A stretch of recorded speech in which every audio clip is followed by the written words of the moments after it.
so the body mass index, that one we saw Arnold Schwarzenegger with the big muscles, he has a high body mass index. And so it's not a great way of determining whether you're obese or not, really. But even so, the best body mass index is right around 23, 24, 25, up to 35. So we consider 30 obese, and we consider 25 overweight, and we consider 20 optimal. But that's not what the research shows. The research shows something entirely different. That 25 is kind of an optimum body mass index. So if you're saying, I'm overweight, I gotta lose 20 pounds.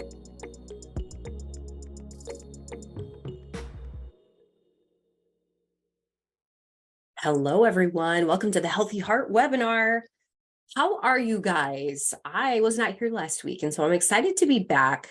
I know Cheryl and Dr. Saunders just had a great time with you guys, and I love hearing all of your questions. So we're back. We're going to do the same thing today. We're going to have Dr. Saunders teach us some things for the first half, and then we're going to open it up for your questions. So if you are with us here on Zoom, first of all, say hello in the chat.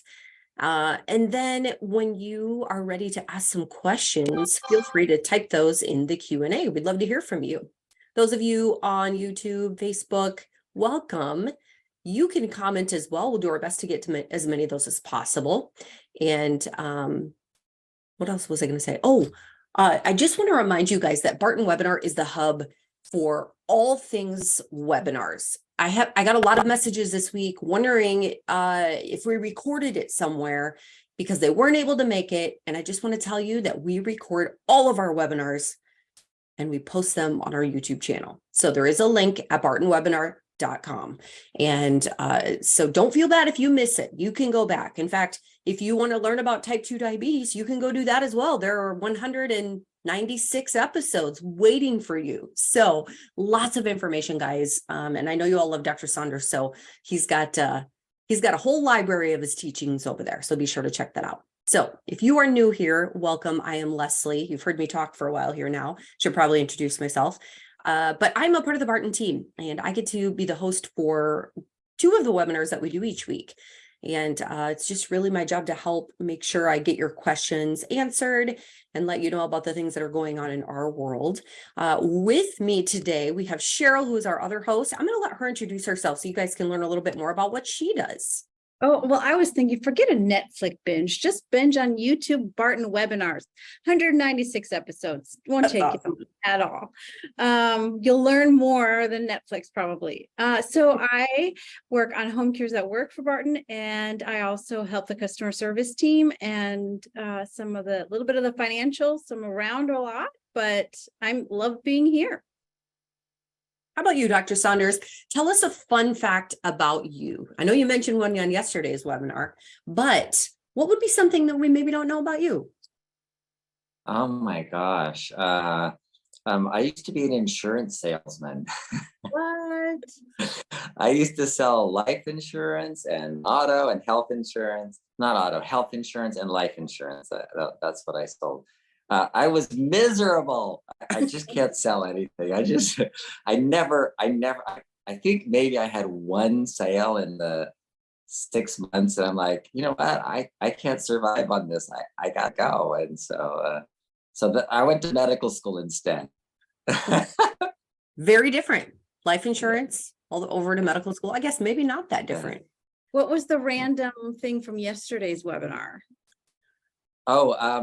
I've had my I've been on probation from the medical board twice. Oh. Just random. The funny thing is about that is that people were not shocked by that at all. They were like, "Oh, that means you're doing good work. Good job." Yeah, probably. That means I don't do the standard of care. Yes. Yeah. Leslie, what's a random fact about you? Oh man, that is a great question. Random. Where were you last week traveling? You were asking Joe, you went to Israel, Dr. Yeah. Saunders to London. Where did you go? Well, I went to the big city of Cincinnati. Actually, you know what? I wasn't even in Cincinnati. I was outside of Cincinnati, but my son made it to a regional soccer tournament. And so I drove from South Dakota to Ohio for him to play in a tournament. And so it was really fun. Actually, we had a good time. I was just thinking about the random thing that you asked about. And today someone sent me a message because I was selling my daughter's saxophone, and she and I went to college together. And a random fact that she didn't know is that I actually got a small scholarship to play the saxophone in college. So, and I actually forgot about that until I told her that. So, and I did not play. I ended up refusing it, but. Did you play the alto sax or? I did. And then in jazz band, I played the bari sax, actually, which I loved. It was so fun. Oh, really? Oh, man, that requires so much. I used to play the alto sax, and I couldn't do a baritone sax. Oh, it was so hard, but I just loved because it was just so low and loud, and it was great. Loved it. Yeah. So, okay. Anyway, there you go, guys. Random facts about us. Let's go ahead and get started. Today, we're going to talk about a healthy heart myth that you probably are a little bit curious about. We're going to talk about obesity. Does that impact our heart? Should we be concerned about it? And what myths maybe are we believing? So, Dr. Saunders, quick disclaimer before you begin, and then teach us about obesity. Okay, so I'm not your doctor. This is an instructional video for general instruction and may not apply to you specifically. So it's really important that you take the information and apply it properly. And you may even need help, like with a professional to help you to understand if that's proper for you, or get the right tests or whatever's needed. What we're talking about here is heart disease. And the reason we did this is because when we were writing the book for heart disease, we're going, oh my gosh, there's so much in here that we would have volumes and volumes and nobody would ever read it. It would be like useless. But so we wanted to put the program together into the book, but then give the information on the webinar. And that way we can have some interaction and we get questions and we go, what about this? Oh yeah, that's important, and we can discuss things. So what we're talking about is heart disease. And heart disease, of course, is vascular disease because we're looking at the blood vessels of the heart. And if the blood vessels of the heart are getting clogged up, then you're not going to get good blood supply to the heart. But you know what? That happens to your brain. It happens everywhere else too. So really, if we take the big picture and we look at vascular disease, and we have to understand about obesity, why is this happening? Why do people get blood vessel disease? Why do their arteries get clogged up? And what's going on here? So just the basics, every other week or so, we got to just go back to the basics and go, what's going on? Because we were taught that if you eat fat and you get fat, then all that fat is clogging up your arteries. And, it's building up all this fat inside your arteries. Not true. That's the myth. It's a big myth, and it's a big fat myth because it's not true at all. In fact, what's clogging your arteries is not fat at all. There's no fat in there from your blood. The only fat that's ever found, the only cholesterol that's ever found in your artery, in those clogging of your arteries, is what's normally found in your blood from the membranes of all the red blood cells. So you got a lot of red blood cells, right? And so if you make a clot, there's a whole bunch of red blood cells in there. You've seen it. If you cut your skin and you get a scab and the scab's all red. Why is the scab all red? Well, because you've got a lot of red blood cells in there. And that's part of what makes up the clog. Well, guess what the membrane of the red blood cells is made of? You guessed it, cholesterol, just like every other membrane in your body. So why is that important? Because the fat and the cholesterol are not from your blood. In other words, you're not getting all this clogging of your arteries because you gained a bunch of weight. In fact, what's happening, or where the fat comes from, is just the membranes of the cells that are that make up your blood normally. The problem of vascular disease, heart disease, the problem is not fat, it's clots. So it's clogging up on the inside because of clots. So here's what happens. You have a lining of your artery that is like super awesomely smooth, doesn't allow cells to touch the walls of the arteries, and it prevents laminar flow, so that flow, so your thick blood can flow through a capillary because of this glycocalyx that is on the outside. When that glycocalyx gets damaged, then your blood touches the side, makes little eddies, and it forms clots.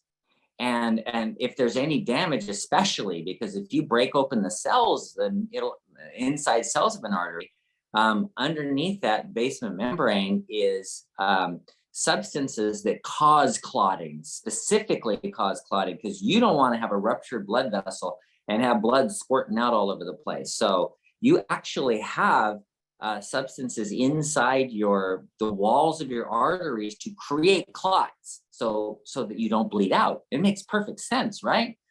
But what if your artery is perfectly intact, but you just kind of scrape off some of the glycocalyx and you expose that part, but it's not like bleeding? You still form clots, but it's on the inside. And then what happens? You got this clot in there, and if you have a clot, guess what it does? Makes more clot, and then more clot, and more clot. And eventually you would just clog up all your arteries and you would just die, because everything would just get clogged up. But your body's smarter than that. You form a clot, and immediately, like seconds, you get something called APCs. And these are cells, advanced progenitor cells, that are kind of like stem cells. And they come in and they just carpet over that clot, and they just plug it up, and they make they become endothelial cells. That's their progenitor cells, and they become endothelial cells because they're stem cells. And then they start making glycocalyx within minutes, like within seconds. It's so fast. They just carpet over it, make glycocalyx, and then the blood just keeps flowing. It doesn't like get bigger and bigger, just clot off your whole artery. So, and it's amazing if you think about that system. It's like, wow, who thought of that? It is. So what happens is, that's the reason those clogged arteries are in the wall of the cell, because the endothelium just carpets over it, and it immediately forms a new blood vessel. But then in the wall of the cell is where the clot is. And then if they biopsy that, they find a little bit of cholesterol. They find some cholesterol from the red blood cells membranes, and that's where it comes from. So what are we told about all this fat clogging your arteries? And if you eat saturated fat, it's gonna raise your cholesterol. Can saturated fat be made into cholesterol? No, they're not even connected. They're not even related, and there's nothing there. And when you make fat for your normal fat cells, you make saturated fat. That's what you make. And that's what fills up your fat cells, is primarily saturated fat, or whatever other fats you're eating. The unsaturated fats come from plants. So, and unsaturated fats aren't necessarily better for you either, because like polyunsaturated fatty acids cause inflammation too. Omega-6 unsaturated fatty acids cause inflammation. It's not as simple as, oh, I'm fat, therefore I have artery disease. No, don't even accept that at all. So the reality is, if you're a little bit overweight, your body mass index or your life expectancy is increased as you increase your body mass index. And the optimum body mass index is your fat to height ratio, right? Your weight to height ratio. So but it's not a great measure. If you look at it, it's always funny to see Arnold Schwarzenegger pictures, 35 versus like 70, I think. So he's twice his age. And when he was 70, he had a big belly, and his body mass index was exactly the same at 70 as it was at 35. But at 35, he was like muscle man, Mr. Universe, and it was all muscle. His height to weight ratio, though, was the same as when he's 70 and he's like overweight. And since then, he started working out and doing a lot more. I'm a makeup. Oh, I was going to show you a video and it started playing a Or I was going to show you a picture. It started playing a video here. Sorry. I was going to show you a picture of Arnold Schwarzenegger. Oh, those two, the side by Yes. side of, Do yeah. it. Okay, hold on. I got to get past the video here. So 1 second. Share my screen. So the point is, body mass index is not a good way of determining whether you're obese or overweight or not, because if it's muscle, then that's probably a good thing. But even then, if you look at the body mass index of Americans, the idea, yeah, yeah, that's funny. That's great, isn't it? There. Now you guys can all see it. Yeah. Okay, Yeah. sorry. Here we go. So, well, he's still got good muscle. That's actually a pretty good picture. I don't know if it's that recent. That looks like about midlife there. So, well, that is 70. It Doesn't look 70. oh yeah. No. Unless it goes. Yeah. Yeah. Oh my Okay. gosh. Oh, wow. Crazy. Okay. All right. Looks like someone on testosterone. Yeah. Okay. So the body mass index, that one we saw of Arnold Schwarzenegger with the big muscles, he has a high body mass index. And so it's not a great way of determining whether you're obese or not, really. But even so, the best body mass index is right around 23, 24, 25, up to 35. So we consider 30 obese, and we consider 25 overweight, and we consider 20 optimal. But that's not what the research shows. The research shows something entirely different. That 25 is kind of an optimum body mass index. So if you're saying, I'm overweight, I gotta lose 20 pounds, look at you, Leslie. I'm just right there. This is great. Good news for me. 25. Well, so up a little bit, but yeah. So if you're overweight, you're actually in a better risk. You have a lower risk than people who are underweight. And it's amazing. If you get to 20, a body mass index of 20, which is considered optimal, it's not actually. 23 is probably optimal to 25. So you start getting to 20 below 20, the death rate, the mortality table goes up dramatically. It's like a fast rise. So as you're dropping into the 15, 17, 15, 14, 13, it's like your mortality rate is going up pretty fast. So being underweight is not good for you. And being overweight is actually better for you if your body mass index is around 23, 24, 25, somewhere in there. So you've talked about this before, but I feel like when I was in my younger years, first of all, the look for women especially was very different. It was almost anorexic looking, and I don't want to throw names out there, but almost this Kate Moss, very thin looking person. Yeah. And now I see teens and they are strong and they look healthy and they look great.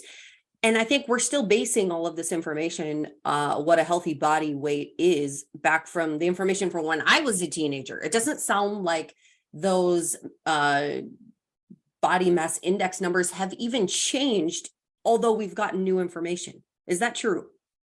Well, they have changed, and the information is really interesting. When you look at a table from the 1970s, and you look at the mortality rate versus the body mass index, the table is actually shifted. That curve, that U curve of your high mortality when you're underweight and your high mortality when you're overweight, and the optimum place to be used to be right around 20. But now it's clearly 23, 25 as research is done.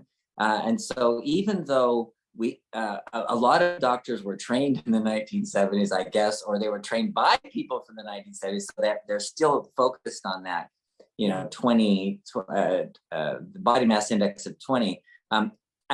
Today, the mortality table there's actually been a shift of that U curve to a higher body mass index is a lower mortality. Well, So and I think we always get this information from you, but boy, even like when I went to the gym not too long ago and they are checking all that information, it's still outdated. I just can't believe it. Yeah. So we just appreciate the information that you give us.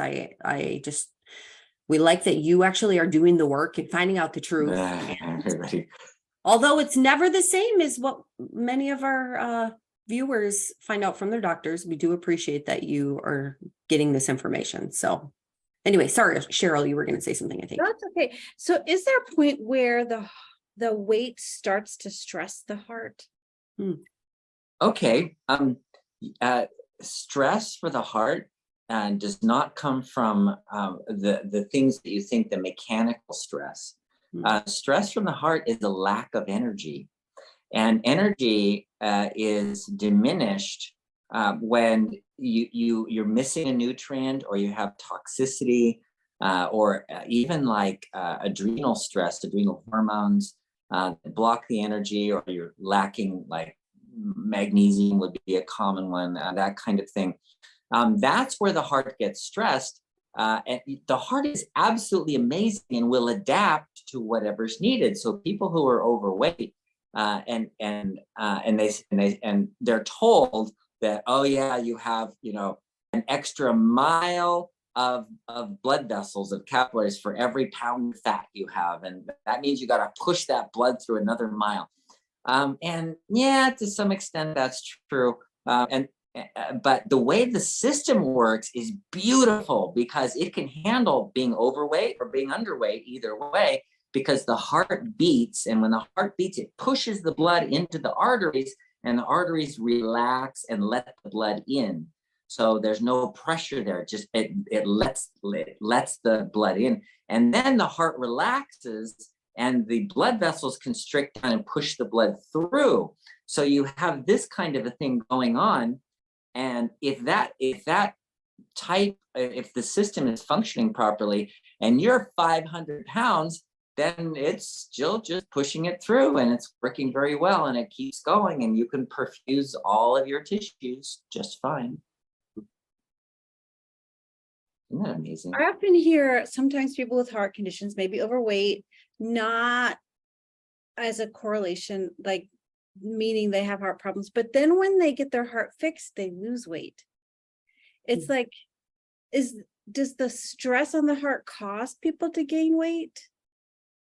Well, a better way to look at it is what is the relationship then? That's a great question, because then what is the relationship between being overweight and heart disease? And clearly, if you look at the research, as people gain weight, their chances of having heart disease go up. But if they're lower weight, then their mortality goes up for other reasons, and it's not for heart disease. So we were looking at mortality versus weight, and that's one thing. But it's another thing then to look at the cardiovascular disease and obesity, because it does increase, or there is a relationship of increased cardiovascular disease with gaining weight. So as you gain weight. So why is that? Well, in our society, it's for other reasons. It's not because you're fat. It's because of what's going on that's making you fat in the first place. For example, insulin resistance. People with high insulin levels, they first of all, they gain weight really easily. So that's one thing. Second of all, their blood pressure goes up. And third of all, they don't repair their arteries very well. Remember, the clots in the arteries is the problem. And if you can't get those APCs to cover over that clot, which the high sugar insulin resistance does produce. And the other thing is stress. Stress is one of those things that causes insulin resistance. So you got all that going on. It causes weight gain. So you're gaining weight because people tend to eat, they tend to crave things. And then the stress hormones also decrease the number of APCs that are available to repair your blood vessels. So you actually have less repair. So remember, we talked about the catabolic and anabolic metabolism. Anabolic is when you're repairing. Catabolic is when you're breaking down things. And the catabolic is mediated by cholesterol, the cortisol. So the cortisol is the stress hormone. So all of those factors enter into heart disease, and they cause obesity. So the relationship is not because you're fat, you have heart disease. It is because of these issues, like the stress and the insulin resistance, you get heart disease. And by the way, you also gain weight. Very interesting. We have a message here from Roy, who was on, I know he was on, I think 2 weeks ago for sure, but he said, survived my hip replacement surgery on Monday. When I woke up in post-op, I thought I was having a heart attack. I had chest pain, shooting pain in my left arm, but it turns out the way they had my arm positioned during the surgery was causing cramping, and that felt like a heart attack. So glad it wasn't the big one. Now I'm just trying to get over the pain from the surgical site. Roy, you are back. And he did have one more question. Which is better for reducing pain at the surgical site, heating pads or ice packs, or would you alternate between the two? Gosh, physical therapists alternate between the two. So here's the issue. If it's inflamed, then the ice packs constrict the blood vessels and slow the blood flow and stop the inflammation, the swelling and hot and red and tender and all that stuff. And that's mainly for symptom relief, the ice packs. Heat increases blood flow, dilates blood vessels, and allows more blood to flow to the area. And that improves healing, that your healing is faster. So that's why, like, you go to physical therapy with an acute, post-surgical kind of thing, they'll do ice for 30 minutes and then they'll give you heat. What are they doing? Well, they want to decrease the inflammation in the blood flow, but then at the same time, they want to dilate blood vessels and allow more blood flow to heal the area. So I would prefer heat because ice is mainly for symptoms, whereas heat is mainly for healing. So interesting. I even follow a guy on Instagram that talks about, well, I feel like everyone has different opinions on this, but he even talks about, don't do anything. You need it. Your body can take care of everything on its own. Let it do its thing. It's very smart. There's a lot of that too. I know. So whatever you do, someone will disagree with it and someone will agree with it. So good luck. Yeah.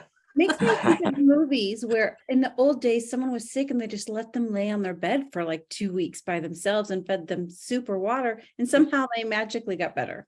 I know. Their body doing the thing. Yeah, I would not want to live in those times, but yeah.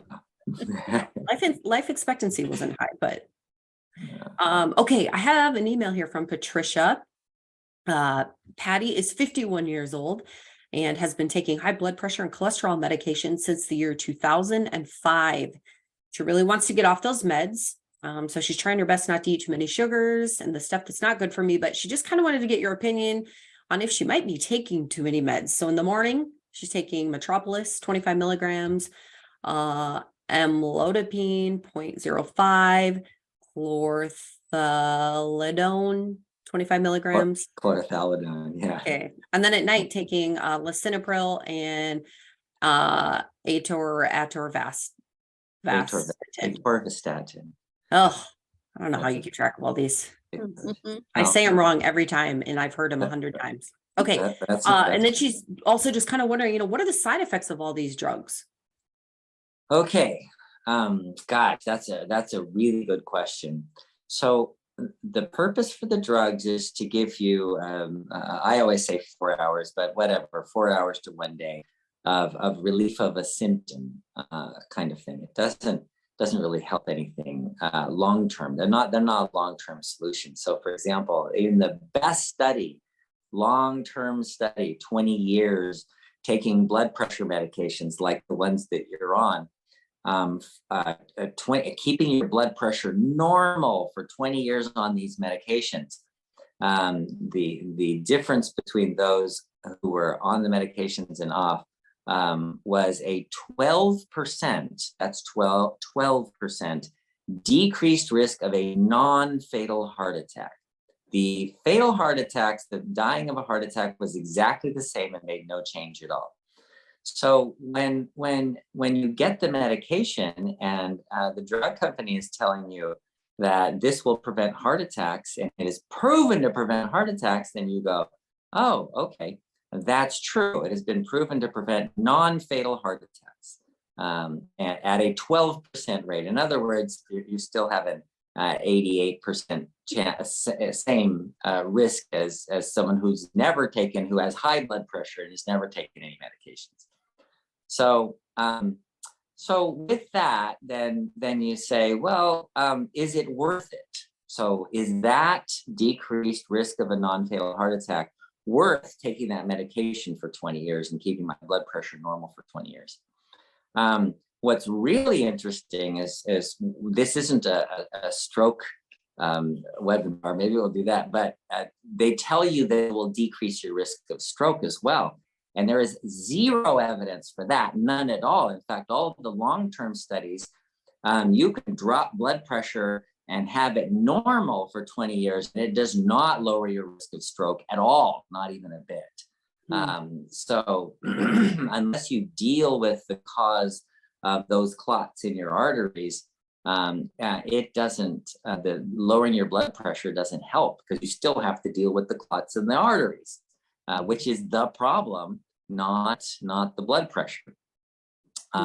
So, and what's interesting about stroke specifically, you can actually kill somebody who's having a stroke by dropping their blood pressure, because the brain is saying, I need oxygen, and while there's a stroke going on, I need oxygen. So it constricts your blood vessels and pushes the blood up to your head, so your brain can get oxygen. And so what do you do if you give a medication to drop the blood pressure? Well, you drop the perfusion to your brain, and then now nothing works. And so that's why people were dying from doctors that were doing that.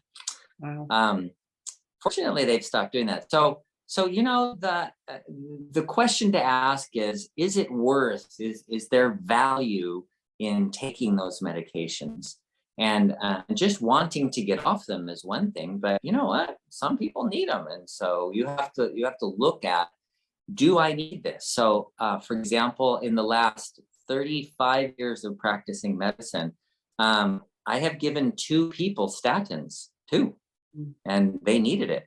And we tried everything else, and they have something called familial hypercholesterolemia, and those people really do get cholesterol deposits all over the place wherever they have inflammation. So, and they get it all over. They get it around their eyes. They get it, you know, you can even see it. So very interesting. So some people need it, and there's a reason to have it, but it's not going to be common. Patty, go ahead. I was going to say, what would you say to someone who's on statins?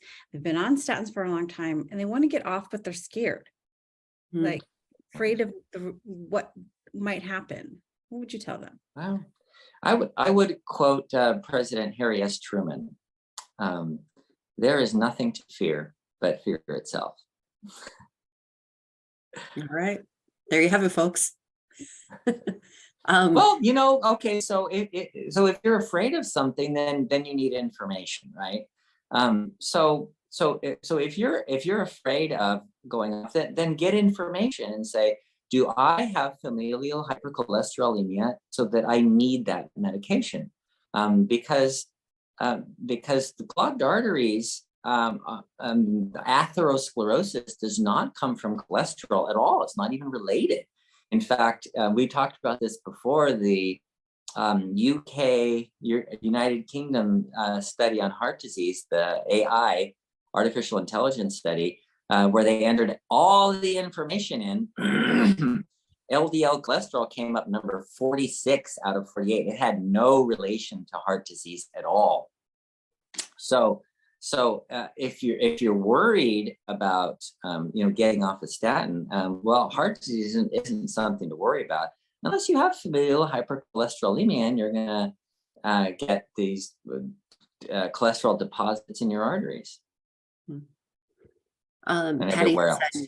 Patty had said too that she's been having problems breathing and just like a fogginess in her mind after taking the medicines, and so she's just struggling. Yeah, I had a guy last week. couple weeks ago now, who came in a month before, and he's on all these medications, and his wife said, he just doesn't function as well. He has trouble getting up in the morning. He's foggy all the time, and he's slow and sluggish all the time. And I said, well, yeah, but he's on a beta blocker. He's on these medications that can cause that kind of thing. And so we made a plan to get off the medications. And he came in last week, and he was like, wow, I feel great. He had gotten off all his medications. He got off when he started feeling a little better, and he goes, I'm gonna get off all of them. And so he didn't even talk to me about it. He just like stopped all of his medicines. Wow. And he felt great. So yeah, it can be life-changing. Wow. Okay, Patty, take that however you'd like to take that. Well, okay. Then let's make a caveat to that. And and that is, be careful with that, because we need a plan for him to get off his medications. And the plan includes, how are we going to deal with your high blood pressure? How are we going to deal with heart disease? What are we going to do instead?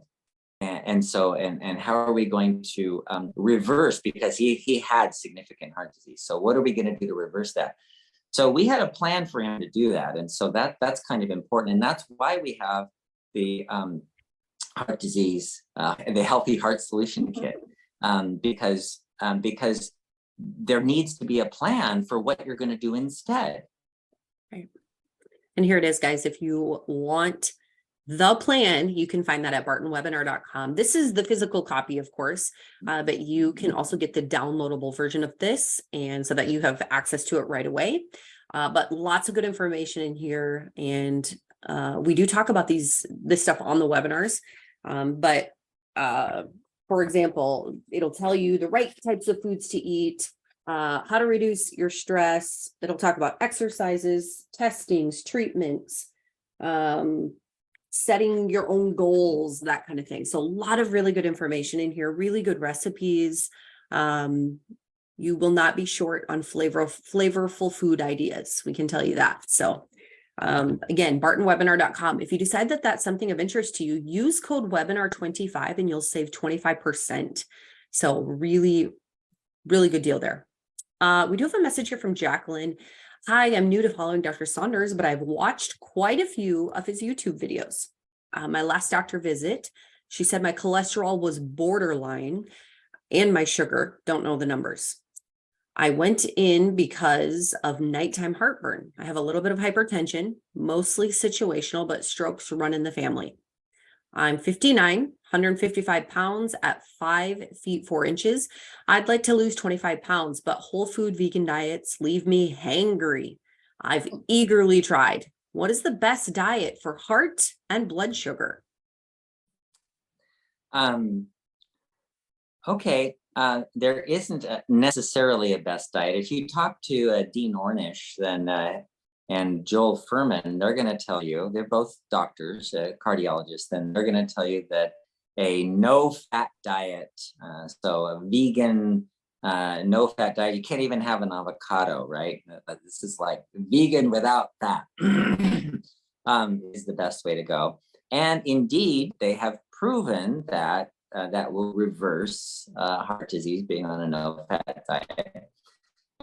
But there's other reasons for that. It's decreased inflammation. We were talking this morning when we first started about being obese and how the fat isn't the issue. It's the inflammation, it's the stress, it's the insulin resistance. And so you can decrease that by not eating fat. So those things are the cause, not the obesity. So as far as diet goes, if you look at the Dean Ornish diet, you'll find a no-fat diet. If you look at the McDougall diet, you'll find the same thing. And the Joel Furman diet, same thing, vegan diets. However, there are other options. And if you think about like people that are animals that eat meat, you think about like cats or wild dogs or whatever that are meat eaters. They have a kill, they eat, and they keep eating until they're like overweight. And then they lay around for weeks. They don't eat for long. They don't eat they don't go out three meals a day. that they don't do that. They eat and then they don't eat, and then they eat and then they don't eat. And you know what? That actually works. It works for humans pretty well. So if you're eating like 3 meals a day and all of that, yeah, a vegan diet's good. But if you want to eat whatever you want to eat, then do an intermittent fasting. I was reading a book called, let's see, what's her name? Jen Stevens, Jen Stevens, Gin Stevens. And she wrote a book called Fast, Feast, Repeat. And it's a pretty good book. There's a lot of things she doesn't know, like the 610 reset. She doesn't get that part, but that's okay. She's got a lot of good information about the perfect diet, which is periodic fasting. So, and sometimes people will have a window of 5 hours a day of eating, and then they have 19 hours of fasting, or they'll eat every other day. And she does a really good job of putting that together and saying, look, this is your program. It has to work for you. It has to fit your lifestyle. It has to fit your diet. It has to fit your abilities. And so tweak it till it works. Tweak it to make it easy. Tweak it to make it comfortable. And that's part of the book. So I kind of enjoyed that book. So that's another option that is really good. And the reason is because you're repairing, remember, your blood vessels there's damage happening all the time. And you need to repair those. And if you are fasting, you repair them very quickly and very well. Because while you're fasting, you go into what's called anabolic metabolism. And the anabolic metabolism is repair mode. That's fixing all those clots that have formed. And so you won't get heart disease, or you can reverse heart disease that way by fasting. I had a guy, I tell this story a lot because he's the only one that did, but he was like his arteries were so clogged up, his number, what do they call it? The coronary calcium score. It's the amount of calcium deposits in the arteries is normally 0. You should have none. And if you're up to 100, that's okay when you're 70. He was 70 years old. If you're 400, that's high. He was 1200. And he couldn't walk from here to the door without getting chest pain. It's like, I can't breathe. So he went to the cardiologist. The cardiologist said, dude, if you don't have surgery, you're going to die within a month. There's no way you're going to live. This is like really bad heart disease. And he says, I don't want to do the surgery. What are my other options? And I said, well, you could try fasting. That does reverse it. 30 days drinking water only. And in 30 days, by the end of 30 days, he was playing a full game of tennis.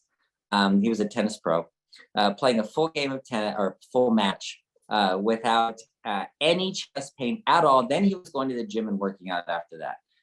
No heart issues. And now it's 4 years later, still 0, no heart issues.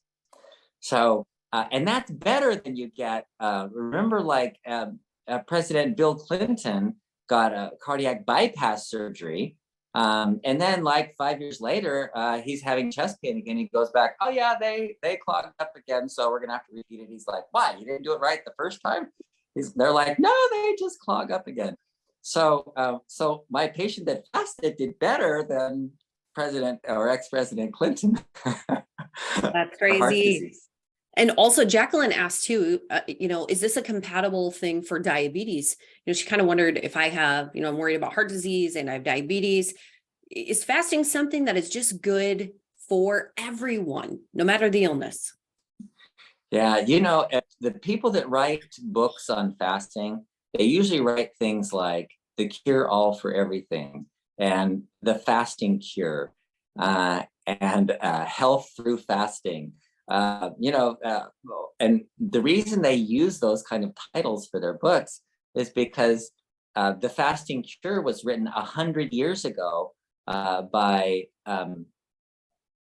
Sinclair Lewis. Is that right? Yeah. Right? Yeah. He's the Pulitzer Prize winning author for The Jungle. And so he researched it quite a bit, and he goes, wow, you know what? This is before antibiotics. This is before, insulin for diabetes. And he said, we can pretty much cure anything with fasting. He even had reports of tuberculosis being cured with fasting. I don't know about that, but anyway, yeah, fasting's important. This is good. Although, we get a lot of people that say, wait a minute, can't I just take a pill? Isn't there a pill that will just work for all of these things? You know what? That's so interesting. We sell pills. Yeah. And at Barton Nutrition, we sell pills. And we have a purpose in the pills, and they're not to fix your problem. And people mistake that for like medicine, like this is going to fix my problem. It's not like, an antibiotic that kills the bacteria, gets rid of everything, and then you're good to go on. It's really like undo the program, and you can take the supplement for support if you need it. That's kind of the way it is. I'm going to do a follow-up question to something that came in a couple of weeks ago. This is from Susan, and she wanted to let us know that she was told her arteries had filled with plaque throughout, and it is what caused a minor stroke back in 2020. I'd like to know what the doctor thinks about that, and the fact that it's the clots that cause the attacks.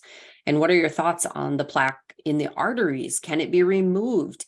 I was told maybe via chelation therapy. And she said, I'm amazed that I'm still learning how all this works. I take aspirin per my doctor to help the blood thin and apparently avoid clotting, which she's learning from Dr. Saunders, she said. But the plaque is what I think is a huge added culprit. Can you help answer this? Yeah. Okay. So a lot of good questions in that. And that is, yes, the plaque is everywhere. We talk about heart disease, but remember, it's vascular disease is really, and it doesn't happen in the micro vessels. It happens in the big vessels, because that's where the endothelium, the lining of the blood vessel, has factors to create clots.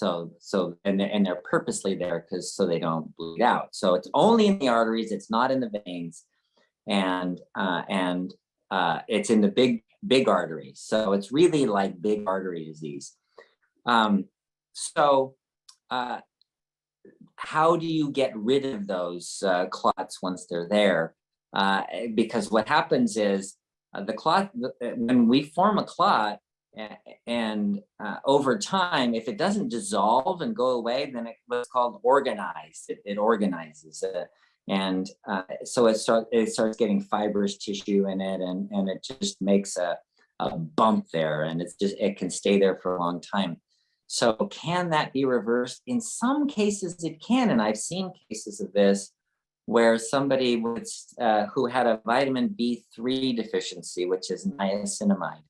Niacin, or had a high LP little a, so lipoprotein A. If that's high, then you don't dissolve clots easily, and that's the problem. That's why LPA increases your risk of heart disease, is because LPA prevents the enzyme that dissolves clots. It blocks it, so you can't get rid of those clots once they're formed if the LPA is there. So you want low LPA, the lower the better kind of thing, apparently, to be able to dissolve the clots. But if you take niacin, and that's not niacinamide, it's niacin vitamin B3, and that causes a flush, right? And that's why niacin is preventative, prevents heart disease. But an interesting thing that I've seen is people who have this high LPA, they take high dose niacin. So they're taking like 500 milligrams 3 times a day, or even 1,000 milligrams 3 times a day. And they're flushing, and they're like, having hot flashes from it, but it only lasts a few minutes, and then goes away. So it's not a big deal about the hot flash. And some people say they like it. I actually had patients come in and go, I just love it when I get warm. Oh, wow. Because I'm cold all the time. But anyway, I've seen cases of people who've completely gotten rid of all their clots in their arteries, all the atherosclerosis in their arteries, just from taking this extra niacin. So it depends on the cause. If your problem is LPA or a niacin B3 deficiency, then that would help to actually get rid of them and dissolve them. Otherwise, the other reversing process is to have the no fat diet, like the Dean Ornish diet is helpful. Does Thank you, Mary. does chelation work? It was touted so much 10 years ago. It absolutely does work. Hmm. Oh yeah, that's right. She asked about chelation. Yeah. Chelation is EDTA, ethylene diamine tetracetic acid, which is an amino acid that binds to some minerals, and it especially likes calcium. So it binds to calcium and takes out calcium deposits, which leaves the clots open to being dissolved. They're more likely to be dissolved. So the NIH did a study and showed that clearly the EDTA chelation worked for certain people who have a lot of calcium deposits. Calcium, if it's an inflammatory condition with a lot of calcium deposits, EDTA does dissolve clots and does get rid of those plaques.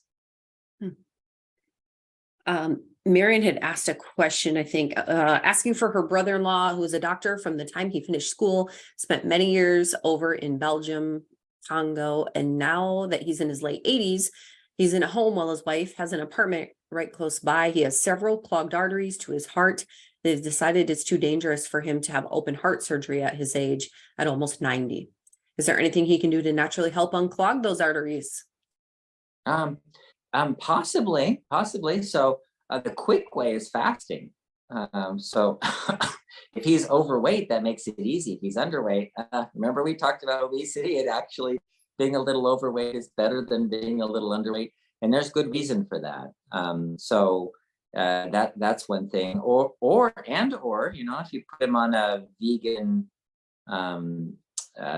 no fat vegan diet, essentially, or EDTA chelation is not a bad option for an 80 or 90-year-old.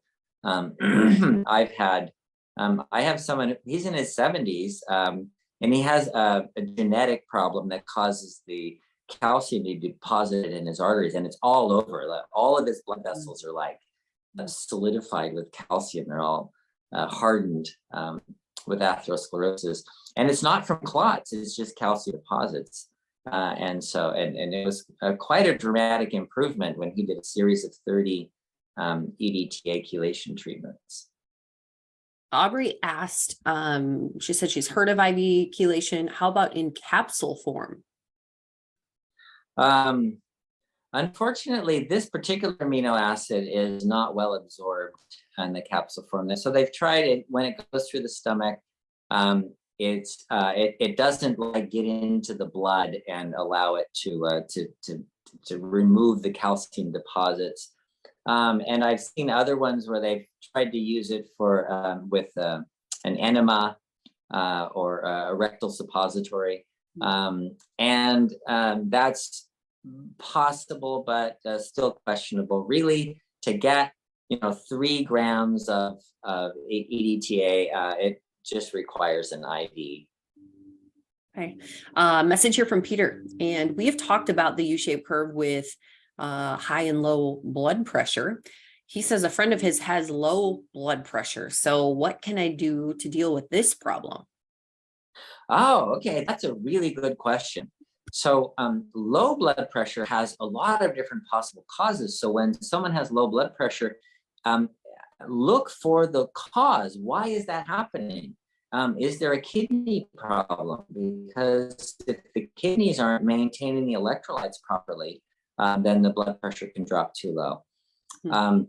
Sometimes it's an autonomic nervous system disorder where the autonomic nervous system doesn't constrict the blood vessels to get the blood up to the head, and you can stand up and get something called POTS, postural orthostatic tachycardia syndrome, where you stand up and your blood rushes out of your head and you're like getting dizzy, and your heart starts beating really hard because the heart's trying to get the blood up to your head, but the blood vessels are all dilated, so it's all just going in your body and not getting up to your head. So that low blood pressure is an important thing. Finding the underlying cause is the best way to deal with this, because sometimes it's as simple as dehydration. Remember, we talked about this. There's 3 different kinds of dehydration. There's a lack of sodium, is the blood dehydration. There's a lack of potassium, which is the cellular dehydration. And then there's a lack of water, which is the total body water dehydration. And so it's important to look at what the underlying cause of the low blood pressure is and deal with that. Okay. Oh, we are out of time. Let me see. Do you know anything about weight loss gummies? Someone is asking, if you lose a lot of weight, how, what impact would that have on your heart if you dramatically lose weight quickly? Okay, so I think the weight loss gummies are mostly placebo. Yeah, they do have stimulants in them and all that kind of stuff for losing weight. And I've had people tell me they work really well. The problem is that you're going to gain the weight back because when we lose weight, we actually have a thermostat in our body, a fat thermostat, so to speak, that maintains the amount of fat we have. Well, your brain in the hypothalamus is like controlling your whole metabolism and everything, and how much fat you have, and just the general control, not the cell to cell control, but the general control of how much about your whole body is controlled in the hypothalamus in your brain. So if you lose weight, how does your brain know you lost weight? Well, you have this really cool hormone called leptin. Leptin is made by fat cells. And as your fat level goes up, your leptin goes up. And as your fat level goes down, your leptin goes down. And your brain says, this is our level of leptin. This is our level. So if you drop because you lost 20 pounds, then your hypothalamus is saying, oops, we're a little too low. We better put on some weight. And changes your metabolism so that you gain weight. You're hungry all the time, and you eat and you crave carbohydrates. So people tell me this, they lose weight and they gain it all back quickly. And often even they keep going and gain on an average. When they do studies on diets, they gain an average of 4 pounds. More than they started with. So they actually raise their fat thermostat each time. And that's why we were told yo-yo dieting is a bad idea. And for that reason, it might be. But there's an option for changing your fat thermostat. You can actually lower it down, and you're never going to guess how to do that. Fasting. Yeah. Wait, it's not a pill? Okay. No, it's not a pill. It's fasting. So when there was a guy in 1968 who lost 300 pounds. He holds the record for fasting. He fasted for a year and 18 days, 0 food. That's like water only. Well, he was in Scotland, so he had black tea. That's what they had, but no calories at all. He took a vitamin pill, black tea, and water, and that's all he had for over a year. And he lost 300 pounds. So they went back 5 years later. They went back after eating normally, right? And this is a guy who was 500 pounds before. And so they went back to see how much he weighed 5 years later. And guess how much he weighed? 180 pounds. He maintained that weight because the fasting, then having no calories, actually lowers your metabolism, first of all. It shrinks your stomach down, second of all. And third of all, in your brain, in your hypothalamus, your thermostat goes down, your leptin sensitivity goes up, and your thermostat goes down. So I don't know if there's another good reason right there. All right. Well, this fasting webinar has been brought to you by water. Water. All right. We need to go. Actually, Cheryl and I have another meeting shortly after this. So you guys, this has been so good. Dr. Saunders, thank you so much for all of your information. Come back next week, you guys, with your questions. and check out bartonwebinar.com if you would like some more information about heart, fasting, diabetes. And I Any- think next week we're all going to be together, aren't we? Yes. Yeah. Yes. It will be so good. We have our team, not only our team retreat, but our family retreat, which will be very fun. So we all get together once a year and try to bring everyone's families up, as many people that can. So usually nearly everyone makes it. So it's Great very fun. So you never know what's going to happen next week. Could be a little out of control. Seems to happen sometimes. Yeah. But we'll be here, same time, same place. So be sure to tune in. Yeah. Bye, guys. Bye. Bye-bye.